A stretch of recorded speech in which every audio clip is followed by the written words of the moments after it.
We're going to kick off today's episode with a modern car guy interpretation of the Rorschach test.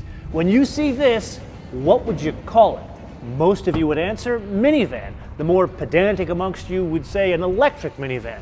Both answers would be wrong, which would lead you to pose the question, okay, genius, then what the hell is it?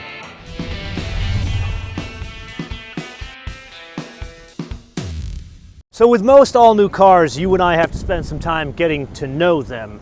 This one look at it, you know exactly what it is, just updated for 2025.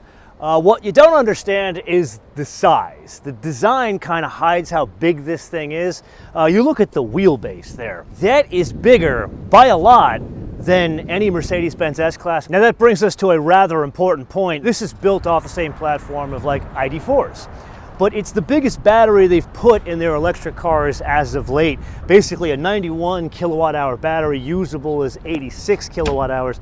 That translates to a vehicle that is very large and very heavy. 231 miles of range in an all-wheel drive, which this is, 234 miles of range in the rear-wheel drive. Now in terms of charging it, it's not quite to the level of its corporate cousin of Porsche, no 800 volt architecture, but it will do 200 kilowatts on DC, 11 kilowatts on AC. Now that in turn brings us to a rather surprising fun fact of this. One would look at it and think of the history of these things and not think speed. 0 to 60, 6 seconds, and that's taking into account this is the longer wheelbase one. The one in Europe is actually 10 inches shorter. The VMAX, it's very much akin to the T4 that it replaces from many years ago, 99 miles an hour.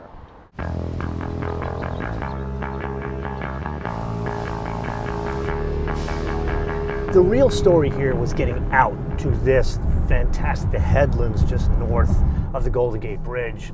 And there it works well in town in terms of delivering power. The biggest thing you feel is just it's not immediate. I don't know if that's designed in because it is a Volkswagen bus or it's designed to be an electric city car. Now something I do have to point out here, this, even though taller, bigger, heavier than an ID.4, this is more cleaned up, at least the way it drives. The ride quality, the driving dynamics, better than the original ID.4 that you and I drove. I think there was a lot of learning there that was applied here, and that is a good thing.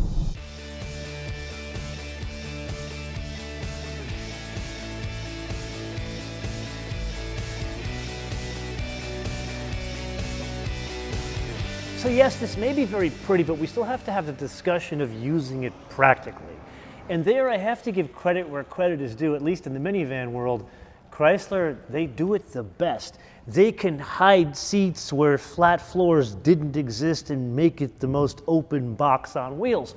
Here you have an inherent design problem. It's electric, which means it's a roller skate, which means you can't hide seats behind exhausts and axles and all that kind of stuff. And so, okay, how do you make a flat floor with a third seat? Answer, you build a shelf that is the same height as the folded third row, but that introduces a new problem. What do you do with the dead space underneath the faux shelf?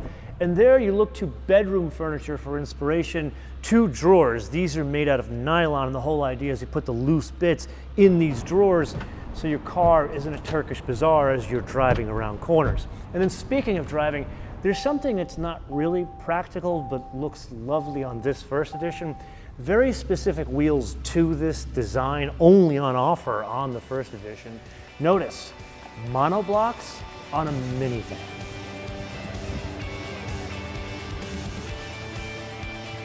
Putting aside the propulsion system and the throngs of people that will come up to you, take pictures of this, and say how cool it is, but really, if you speak to the folks at Volkswagen, they will tell you this is more of like a replacement to SUVs, both mid-size and full-size.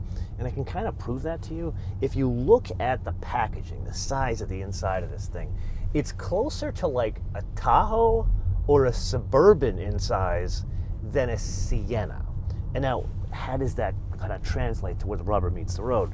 I mean, this is me, a 6-footer, even this is where I would sit, and I still have a ridiculous amount of room here. Granted, this is the fancy one, it has the captain's chairs, one can have the bench and like the cheap seats. The reality is this is made in Germany, and that's a good thing. This is built more to an engineering standard than most Volkswagens that come out of the Chattanooga plant. You look at the details, like the tactile feel. Notice this one has multiple colors going on the inside, which make it look like a more expensive vehicle. It's kind of funny when you think these things were inexpensive, like people movers back in the day. That's not the case here.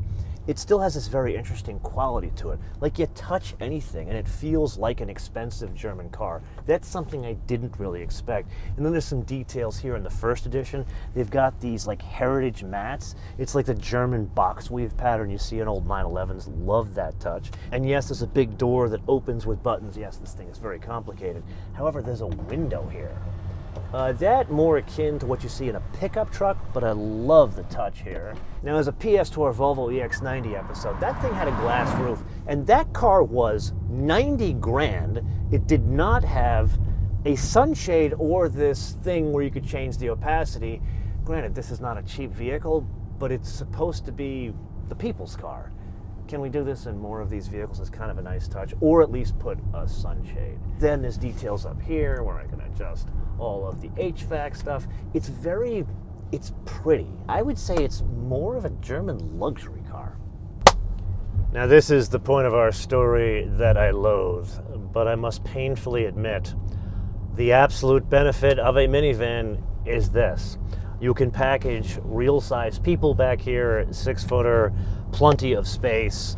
I can even turn this into a footrest. I will say the seat back angle is a bit upright. I've tried to find a way to move it back. I don't think you can. These go flat and they come out. Now, even being back here, we need to put the practicality aside just for a moment and focus on details. Have I told you I love Easter eggs? Jeep really kind of invented it with modern design. And these guys, I don't want to say they've taken it to another level, but they've put their stamp of the original, the icon the original was, and you see it in different parts of the car. You even see it back here against the armrest on the right side of the car. It all kind of comes together to kind of make you forget that this is supposed to be a practical car. And so we've come to that point in our discussion where we have to ask ourselves an important question. How much does nostalgia cost? Usually it ain't cheap. Case in point, a Mini. That is the same basic equation as a Corolla, yet it costs significantly more than a Corolla. So kind of the same thing here. Then you have to add in that this is electric. Now, before we get into the price of this, how much is a minivan? There are really three on the market. There's the Honda, there's the Toyota, and there's the Kia. They range from like $36,000 for the most basic Kia to about $60,000 for the fanciest Toyota. This, the most basic one on offer, is $59.95, kind of like Earl Scheib, but that is not a car you would call basic. It has things like electric seats, heating steering wheel, and that in turn brings us to a choice. I would say fancier version, but really a choice of choices. There's something called a Pro S Plus, and that opens up options like all-wheel drive. The most basic one is rear drive. This one is all-wheel drive. And then the biggest choice is color. And I don't mean like red, blue, green, or the German rainbow in some cases. I mean single tone versus two-tone. You see, this is one of these cases where I wouldn't even consider a single-tone vehicle. There are 8 different two-tones on offer. Most of them work very well. This is my favorite, hence I chose it, but this is also the first edition, which is more expensive. This is about a $70,000 car with destination, $71.5. So put another way, they ain't cheap, but put aside what I think, who, in your estimation, would be the kind of person that would spend, in this case, $71,000 for a minivan? We've got to answer a question, not just ride quality, how does it drive? Overall, up to the task of what it's designed for, and that is to be a practical vehicle. That's when we get to the point of not everything being puppy dogs and roses. And I completely understand this is not a performance vehicle, it's not trying to be a performance vehicle. However, even as an all-wheel drive vehicle, it feels very light in the nose, especially when you get to speed. Now this is where we get to an obvious question. Anybody would look at this and say, I wouldn't want to drive this fast. It's not about speed, it's about high-speed stability. Think you're gonna take this on the freeway and you want that stability you get in modern-day minivans. That you kinda lose here. Now that combined with the fact that you do feel most of the weight in the ass end of the car, because this, even the most basic one, is rear-wheel drive because the bigger motor's in the back. And there would lead me to a bit of a science experiment. I would love to take one of these things on a road trip for no other reason than to determine if this is a good road trip car because of that question with the high-speed stability.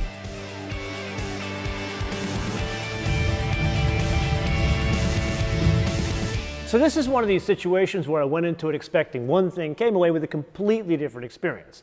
When I first saw the pictures and video of this, I'm thinking to myself, man, I am not a minivan guy, but that is cool looking. Then I saw the price.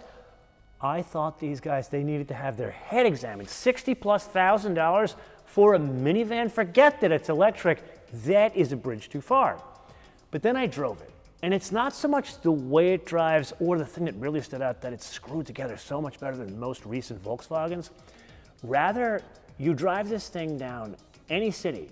This is like Moishe parting the Red Seas. People would jump in front of it to stop it, to take a picture. I had a guy run home, get his camera, came back, and took pictures of this thing. That's what this does. And you and I, over the years, have driven many cool cars together in many cool cities. Nothing gets attention like this car does.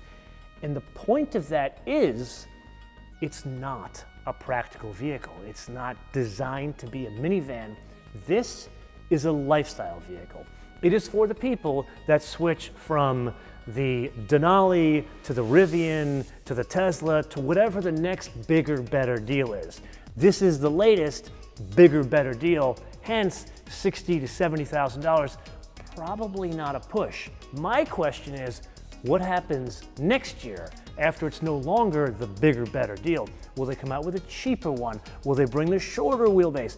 Whatever the case may be, I'm more interested in seeing what happens down the road than now, because these things are probably going to sell out in the first year, which brings us to the wish list. And as much of this experience I didn't expect, also the driving was better than expected, but the stopping, not so much. So I'm going to ask for a very pedantic fix here.